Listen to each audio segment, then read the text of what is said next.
Good morning. It's Friday, April 9th. I hope that you're having a good morning. I want to talk a little bit about today about a passage of scripture we all know from Luke, the disciples on the walk to Emmaus, the Emmaus Road story. It's after the women have found the tomb empty, and it says later that day, Clopas and another disciple, and they're not named beyond Clopas, are walking to Emmaus, and they have a 7-mile journey ahead of them, so they have several hours of walking. And they're talking about this tale the women tell that the tomb is empty, and they're wondering what that could mean. And they meet a guy along the road who says, well, what are you talking about? And they tell him, and he shakes his head and says, oh, you people. And he starts explaining the scripture, starting with the Old Testament and just moving through the whole Old Testament, how all of it applies to, points to, refers to Jesus and his life and death and resurrection. And later they prevail upon him to stay with them and eat supper and spend the night. So he's breaking bread at supper, and as he breaks the bread and passes it, they recognize him. And he vanishes. And they look at each other and they begin to say, well, wow.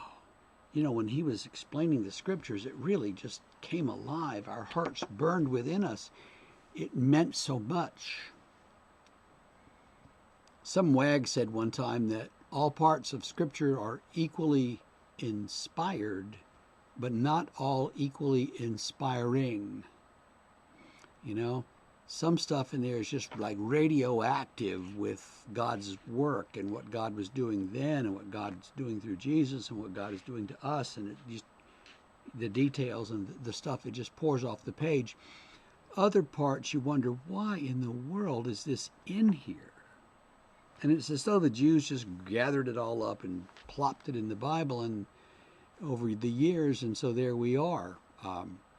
Some parts are much more pertinent to the life of Jesus and inspiring than other parts. And so we have to use a little discretion as we look at Scripture.